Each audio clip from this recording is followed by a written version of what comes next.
Hello. So this is the preliminary gouache. So right now I am painting with what's it called?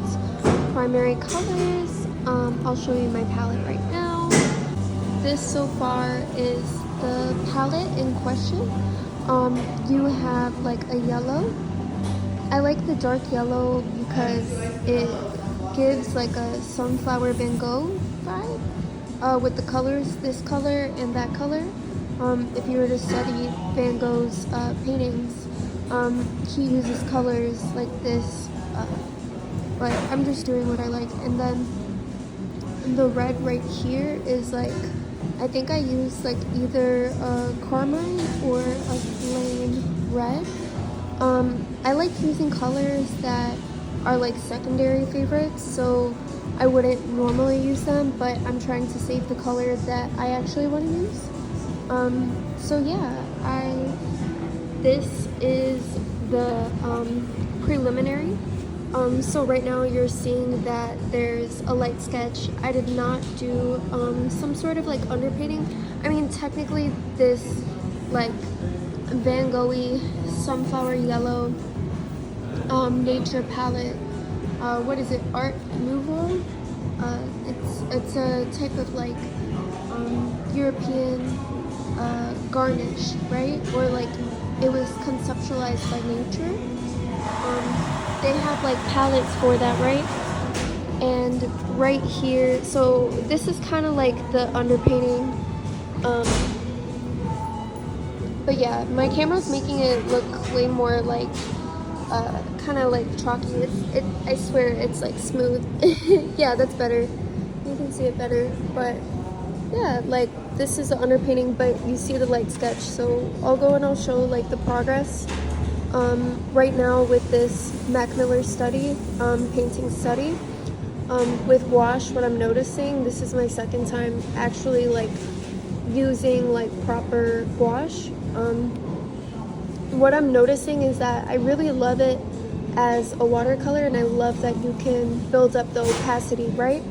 And personally, I love using pencil with gouache because gouache, just the opacity is just really brilliant and very phenomenal and beautiful.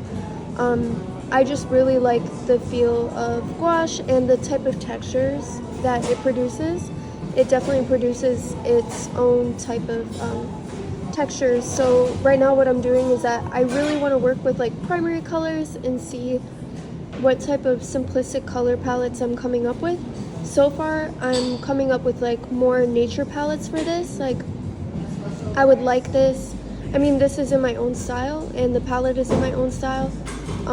But I really wanted to do some sort of like nature palette because to me, like if I were to describe like the type of feeling that I get from Mac Miller, he is a Capricorn, so that's an earth sign, so I really wanted to honor just like the earthy grounded vibe that he gives out. He also gives out like a Cancer moon, so I really wanted to do subconsciously, I think I wanted to do some sort of like blues, but this is a very like Capricorn-esque portrait. So yeah, here's his microphone. This needs to be built up more within development. His something that I'm also doing is that I'm challenging myself not to use white. So instead of using white, either diluting the gouache until it's like entirely like just diluted into like a fine watercolor, because gouache diluted with water sparingly is watercolor. But also what I'm doing is that I'm wanting to add like this sunflower yellow. It's like a yellowish brown. It can be it's more like a nature sunflower yellow brown that can be made from this, but I'm using this as like the white in this palette because I want no whites in this. In traditional painting, they're like, oh, only white as a highlight, or like there's no such thing as like white in skin tone. So I'm like, okay, like that's something I've learned in community college before university, before I transferred. So to a bigger university for painting.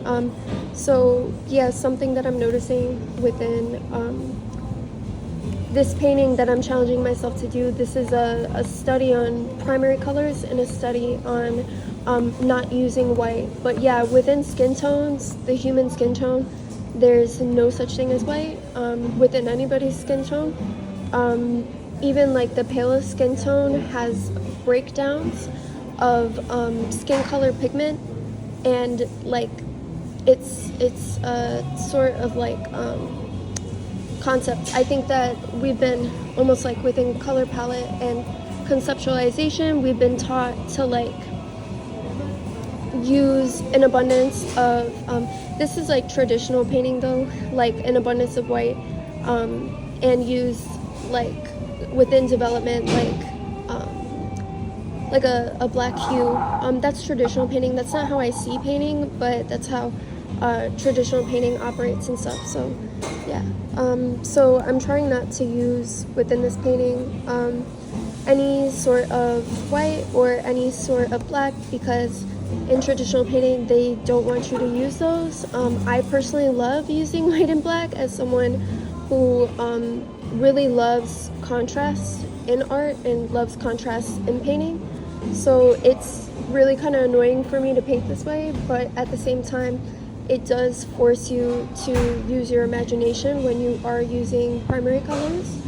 And when you're using primary colors and you're either diluting the color code, so you're going and you're adding just a sparring splash or sparing splash of yellow, as well as a sparing, you know, a hint of you're adding that into the mix. So you're either darkening it with a blue or a green, or you're darkening it with a brown. Like that's how traditional painters see it. That's like traditional schooling.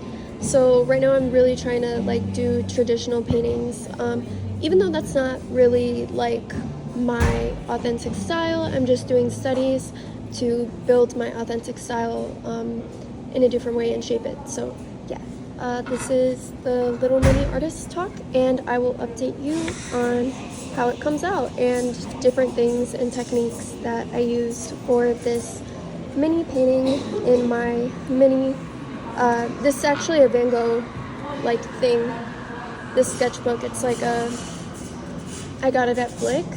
They have this like Van Gogh and like Frida Kahlo like commercial section of paints and like inspired like products and commercialization there, and I'm such a sucker for those types of things at Blick. They even had like pastel like acrylics and stuff like that at Blick for Frida Kahlo. I really love this like nature palette that they had, like this watercolor palette. I am like a sucker for the type of watercolor palettes where you don't have to mix it, it's just straight out the pan. So I really yeah, that was amazing. But it's like a nature tone, a nature palette. But yeah, so yeah, I will update you with more.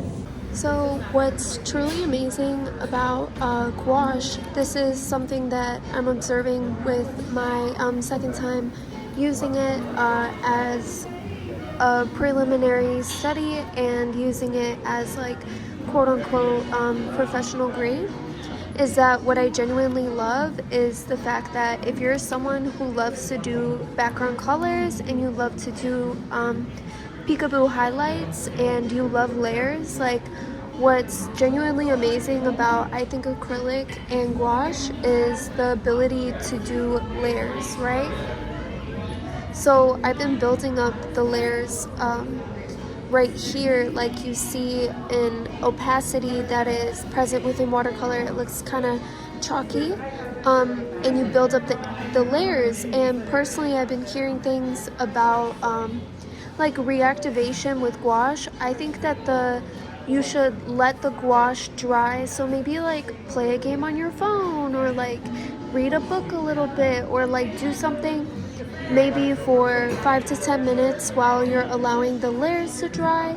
And once you're allowing the layers to dry, then you go in and you continue to create new layers and add more color. Personally, I don't like blending with this type of paint. Can I blend? Yes. Do I want to blend? No. Do not want to blend with gouache. I think it looks so beautiful unblended. I've seen people produce like work online where their work is blended and it looks so creamy and like smooth and like oil oil paint-esque, I guess, and I love it so much. That's not my style. I really love like the messy, unblended, raw Capricorn, you know, style. So I feel like this is really befitting. Right now what I'm trying to do is go over the lines. So you see this like underpainting, right? Sometimes I love to leave the peekaboo layers, and I love to leave the white. So if you want to leave like in watercolor, you leave sections that you want to be white, and then you go and you like, that's something that I did learn in community college in my painting class, is that if you want to go like with watercolor painting or like, you know, you can apply this trick with any other type of painting. Like you leave a section that you want to be white, like for example I did this right there, right? But you still see the pencil marks. So what I'd like to do is that I'd like to erase the pencil marks, right? So yeah, like right now it's all about, if you really want to have any sort of like white highlight and that's not within your like palette, because I'm not using white at all within my palette, and I'm not using any like black color right now with the painting. So yeah, like I want this to be a primary sketch, so yeah, or primary color. So yeah, so right now with the painting, what I'm doing is that I'm going in and filling out the whites and I'm adding layers. So I kind of just have to sit down, maybe like read a section of a book, or dig around on my phone, or do something like that. But for this white tone, this is gonna stay because I really like this. This is a highlight, right? This is how you create a natural highlight, is through here. The lines also need to be cleaned up a little bit near his cap within technicality. Maybe add a little brightness. So yeah. So something that I'm realizing is that when I'm doing like the primary color codes and stuff, the blue is actually what I'm using the least of. I'm noticing that I'm mixing this, so this is almost like a black, right, within the primary color code. So I'm mainly like using the red and the yellow. The yellow is like a primary source, so that yellow is like, because within Mac Miller's skin tone, he has like a very light complexion. He has within a color codes, like if I were to like color swatch his face, he has like many reds, he has browns, he has like very like light brown, like to you know how I said like there's no such thing as white in painting, in traditional painting. So what would be the white would be yellow. Do I love The Simpsons? Yes, I do. So do I like making everyone look like The Simpsons in a way? Yes. But I also have been painting this way forever. It's my individual style. So yeah, I'm noticing that like with the blue, I'm using it the least within this primary color gouache study. So if you're painting, you're gonna know, and you're only using 3 colors as a challenge, definitely challenge yourself to only use primary colors. Also, it's less expensive and you get to save paint, but that's not the point. It's about the fact that with primary colors, it's gonna force yourself to also do a color study. It's gonna challenge you, and it's like, Alana, it's just primary colors. Yes, I know, but it's gonna challenge you to do some sort of like a primary color study, like color study. So you're gonna like come up with new colors by hand, and like, this is physical painting, so it's not digital painting. So it's gonna force you to come up with color codes and things like that that only the human like hand can come up with, or the human like mind, touch, feeling, body, you know, when you paint rhythmic painting.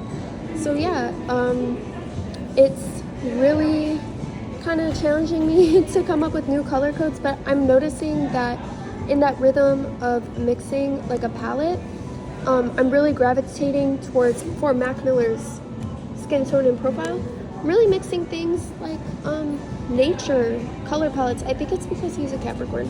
I know that's like some astrology into this, but hey, when you can't explain the unexplainable, you just kind of come up with astrology. So yeah, but yeah. Okay guys, so this is the finished product. If I were to go and tell you a reflection on this color study with gouache, then I would say that within this preliminary primary study, within color code, that was the emphasis and focus for quote-unquote artist grade gouache. I would say that yeah, like my favorite color has been green to use as like a black. And actually, if you go and you mix green with brown, you can get a black color. I know I was trying not to do outlines because in nature, like, you know, they love to say with traditional painting and stuff like that, like, oh, there's no such thing as like a black outline in